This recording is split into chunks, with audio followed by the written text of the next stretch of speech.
Social worker Sonam Wangchuck একটানা 20 দিন ধরে শুধুমাত্র জলপান করে অনশন করছেন। বর্তমানে শারীরিক অবস্থার এতটাই অবনতি হয়েছে যে তিনি দিল্লির একটি হসপিটালে চিকিৎসাধীন রয়েছেন। কিন্তু এই অনশনের কারণটা কি?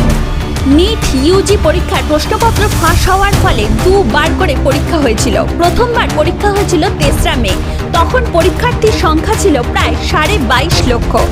এরপর আবার যখন দ্বিতীয়বার পরীক্ষা হয় তখন পরীক্ষার্থীর সংখ্যা ছিল 19,99,000। অর্থাৎ দুই পরীক্ষার মধ্যে পার্থক্য প্রায় 2,70,000 পরীক্ষার্থীর। এদের মধ্যে অনেকেই দুবার করে ফর্ম ফিল আপের টাকা জোগাড় করতে পারেনি, তাই তারা পরীক্ষা দিতে পারেনি। অনেকে এতটাই হতাশাগ্রস্ত হয়ে পড়েছিল যে আর দ্বিতীয়বার পরীক্ষা দেওয়ার মতো মানসিকতা গড়ে উঠতে পারেনি। পরীক্ষা ব্যবস্থার উপরে বিশ্বাস হারিয়ে ফেলেছে অনেক পরীক্ষার্থী। অনেক অনেস্ট পরীক্ষার্থী এবং মেধাবী পরীক্ষার্থীরা তাদের স্বপ্নের ডাক্তারি পড়া থেকে বঞ্চিত হয়েছে।